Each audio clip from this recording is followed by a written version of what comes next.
हाय आर्मीज, आपका स्वागत है मेरे YouTube channel BTS Korean army 351 इन भोजपुरी सॉन्ग। तो आज मैं आप लोगों को माई डेविल लवर का पार्ट 7 बताऊंगी। चलिए स्टोरी स्टार्ट करते हैं। पिछले पार्ट में हमने देखा था कि जिमिन के डैड, जो कि अब इस दुनिया में नहीं रहते हैं और वो बहुत ज़्यादा दुखी होती है, वो उसकी मदद जेके और हॉबी करते हैं। हॉबी जो कि बहुत ज़्यादा सैड होता है, उसे देखकर लग रहा था कि वो गिल्ट फील कर रहा है और वो जिमिन से माफ़ी मांगते हुए कहता है कि सॉरी, मुझे माफ़ कर दो कि मैंने तुम्हें इतनी तकलीफ़ दी और मैं आज फिर से मैं हार गया। मैंने तुम्हें आज फिर से अकेला छोड़ दिया और आने में लेट हो गया, जिससे तुम्हारे डैड अब नहीं रहे। काश मैं पहले आ जाता। अब मैं आता भी कैसे? मेरे भाई और डॉक्टर युंगी, जो कि मुझ पर ही नज़र रखे हुए थे, इस वजह से मैं नहीं आ पाया, सॉरी। तो फिर जिमिन कहती है आपकी कोई गलती नहीं है इसमें। वैसे भी जो भी युंगी ने किया है उसकी सज़ा तो उन्हें ज़रूर मिलेगी। यहाँ पर बहुत ज़्यादा ही अब परेशान हो जाते हैं सब लोग। यहाँ पर ते भी बहुत ज़्यादा ही अब गुस्से में था और वो अपने भाई की दगाबाजी देखकर बहुत ज़्यादा ही गुस्सा करता है। वो अपने भाई से बहुत ज़्यादा प्यार करता है, उसे बहुत ज़्यादा ही प्यार से अपने पास रखता है और ते उसे प्यार से जूनू कह के बुलाता है। बहुत ज़्यादा ही उससे एक्सपेक्टेशन करता है कि उसका साथ वो देगा। यहाँ पर हमें पता चलता है कि हॉबी को सब कुछ पता होता है। हॉबी जो कि अब बहुत ज़्यादा ही अब शौक था कि आखिर उसका भाई इतना गिर सकता है कि जेके के साथ साथ उसने किसी और की भी जान ले ली। और ये सब सोचकर उसका खून खौल रहा था और वो सिर्फ अपने भाई को परेशान करना चाहता था, उससे बदला लेना चाहता था।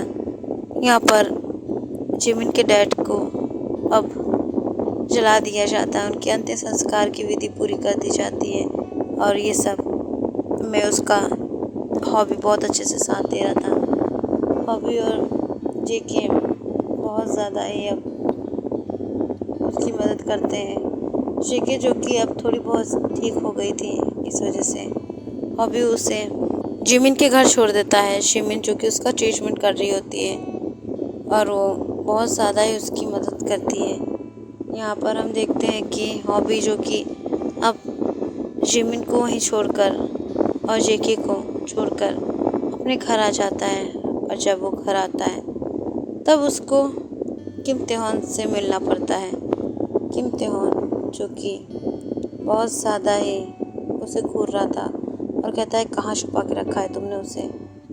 तो फिर हॉबी कहता है कि आपसे क्या, और आपको क्या लगता है कि आप बहुत ज़्यादा अच्छा कर रहे हैं और आपने जो लीसा भाभी के साथ किया, आपने बहुत अच्छा किया है, आपको इसकी सज़ा ज़रूर मिलेगी।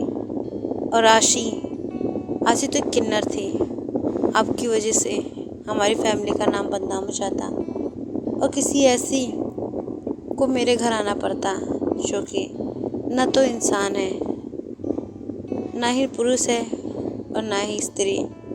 और ऐसी लड़की को आप घर में लाके क्या करते हैं? ना उससे हमारा वंश बढ़ता और ना ही पापा आपको कभी एक्सेप्ट कर पाते।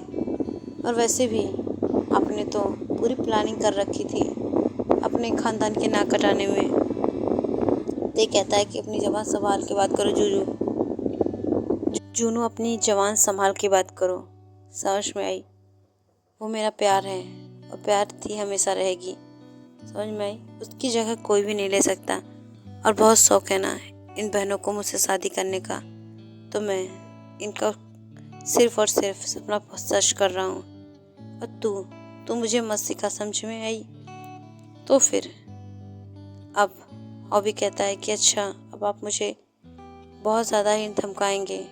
एक बात जान लीजिए, पहले तो आप मेरे भाई थे, इस वजह से मुझे लगता था कि आपने कुछ किया नहीं है, लेकिन जो आपने किया है मैं उसकी सज़ा आपको दिला के रहूँगा। और रहा भाई भाई का रिश्ता, तो वो अब ख़त्म समझिए। और आपने जो मेरे साथ किया है और मेरे प्यार के साथ उसका बदला तो मैं लेकर ही रहूँगा। और आपने मेरे प्यार से शादी करके अच्छा नहीं किया। मैं बहुत ज़्यादा उससे प्यार करता हूँ और अपने प्यार को मैं कभी भी दुखी नहीं देख सकता। और तो और मैं उसकी हेल्प करूँगा और मरते दम तक करूँगा।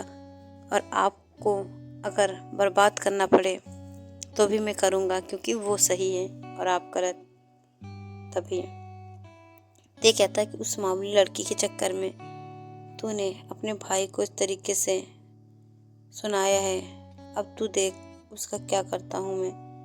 तो फिर हॉबी कहता है जो भी करना है कीजिए, लेकिन एक बात याद रखिए, अब आप मेरे भाई नहीं रहे। और तो और अब आपको उस जूनू से मिलना पड़ेगा जिससे आपने कभी नहीं देखा है। ते सोचता है कि मेरा भाई इतना सीधा साधा, इसे भी उस लड़की ने भड़का दिया, अब तो उसे पक्का मार के रहूँगा। यहाँ पर हॉबी कहता है कि ऐसा सोचना भी मत, उसकी ढाल बनकर मैं खड़ा रहूँगा। और बहुत ज़्यादा ही आपको शौक था ना अपनी वाइफ को मारने का, तो फिर ठीक है, आपने जो किया है उसकी सज़ा आपको मिलेगी। और प्लस मैं बिल्कुल भी उसे नहीं रोकूंगा आपसे बदला लेने के लिए, उसका साथ ही दूंगा। यहाँ पर अब देखो बहुत ज़्यादा गुस्सा आती है। वो जूनू का कॉलर पकड़ लेता है तो जूनू उसका हाथ हटाते हुए कहता है कि आज तो पकड़ लिया है, आइंदा से ये हरकत मत कीजिएगा, वरना मैं तो भूल ही चुका हूँ आप मेरे भाई हैं। और वैसे भी दुश्मनों को इस तरीके से मैं एक्सेप्ट नहीं करता हूँ। और जिस तरीके से आपने मेरे कॉलर को पकड़ा, तो याद रखिए आपका क्या होगा आप भी नहीं जानते हैं। ते बहुत ज़्यादा ही अब उसके अंदर वो देख पा रहा था जो उसे नहीं देखना चाहिए था। उसके अंदर अब ते को लेकर नफ़रत बढ़ती जा रही थी। और ये बहुत अच्छी तरीके से ते जानता है कि आखिर ये नफ़रत ख़त्म नहीं होगी और बढ़ती जाएगी, क्योंकि उसको भड़काया जो गया है। यहाँ पर किम ते-होन बहुत ज़्यादा ही अब उससे एग्री हो गया था कि ये सब ज़रूर से लड़की का किया जा रहा है। शेकी का ट्रीटमेंट बहुत अच्छे से चल रहा होता है, जो कि जिमिन देख रही थी। जिमिन जो कि शेकी का ख्याल बहुत अच्छे से रख रही थी और वो उसे बहुत ज़्यादा ही अब अपनी सिस्टर मानने लगी थी। जेके भी उसे अपनी फैमिली की तरह ट्रीट करती है और उसका हर तरह से साथ देती है। और यहाँ पर ये दोनों बहुत ही अच्छे से रह रहे थे। अब इन दोनों का प्यार देखकर हॉबी को भी बहुत अच्छा लगता है, क्योंकि जो कि जिमिन है वो ही बिल्कुल अकेली है। यहाँ पर हम देखते हैं कि किम ते-होन का दोस्त युंगी उससे फ़ोन पर बात कर रहा था। युंगी को ते सब कुछ बता देता है और युंगी कहता है कि तेरा भाई बहुत ज़्यादा ही जिमिन के साथ दे रहा है और मुझे ये सब बिल्कुल पसंद नहीं। अगर तेरा भाई नहीं होता तो आज मैं उसे बताता कि आखिर उसने जिस तरीके से मुझे बर्बाद करने की ठानी है, मैं उससे बहुत ज़्यादा बुरा हूँ। यहाँ पर ये दोनों बातें हॉबी को लेकर कर रहे होते हैं, क्योंकि हॉबी शो की अब पूरी तरीके से ठान चुका था कि अब वो मिनी युंगी को पूरी तरीके से बर्बाद कर कर छोड़ेगा। और उसका मानना गलत भी नहीं है, वो बहुत ज़्यादा ही पावरफुल है, अपने भाई की तरह ही है, 1% भी उससे कम नहीं है। अगर ते बहुत ज़्यादा ही अच्छा साइंटिस्ट और पॉलिटिशियन है, तो वहीं पर हॉबी की पकड़ भी बिजनेस में बहुत ज़्यादा ही अच्छी है। और वो बहुत अच्छी तरीके से जानता है कि अपने दुश्मनों को कैसे क्या करना है। हॉबी जो कि बहुत ही ज़्यादा सीधा है, वो कभी किसी से पंगे लेने के बारे में सोचता ही नहीं। लेकिन आज युंगी उसकी पकड़ में आ चुका है।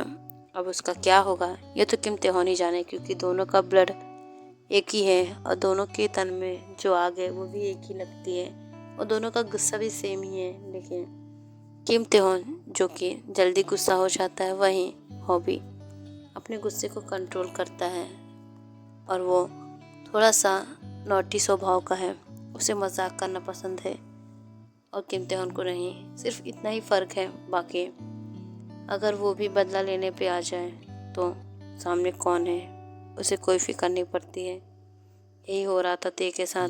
ते जो कि उसके सामने था, लेकिन उसे ते की कोई फिक्र नहीं होती है। और हो भी क्यों, ते ने जो भी किया है बहुत ज़्यादा गलत है। वो जेके को इस तरीके से सज़ा नहीं दे सकता है, और बहुत ज़्यादा ही वो उसे परेशान कर रहा था। हॉबी यहाँ पर अब जिमिन से पूछता है कि क्या तुम अब सच में उसे बर्बाद करना चाहती हो, वरना अगर एक बार वो बर्बाद हो गया तो फिर बिल्कुल भी बच नहीं पाएगा, और तुम्हें यहाँ से निकलकर तुम्हें अपने अस्पताल में वापस ज्वाइन करना होगा, क्योंकि मुझे जेके के साथ जो भी वारदात हुई थी उसकी कुछ फोटोज़ चाहिए, और वो सिर्फ तुम ही ला कर दे सकती हो। तो फिर अब जिमिन कहती है ठीक है, मैं तुम्हें वो सब ला कर दूँगी, बस ये इंसान मुझे बर्बाद चाहिए, और बिल्कुल ही इसे बचाने वाला कोई नहीं होना चाहिए। अब बहुत ज़्यादा ही युंगी की हालत सोचकर हॉबी हंसता और कहता है कि हाँ, उसे बचाने वाला सच में कोई नहीं होगा, और याद रखना, उसे इस तरीके से टॉर्चर करूँगा कि कभी वो किसी के साथ इस तरीके से करने का सोचेगा ही नहीं। ओके यार, मैं जिस पार्ट को मैं एंड करती हूँ, इस पार्ट में जानेंगे कि अब आगे क्या होगा।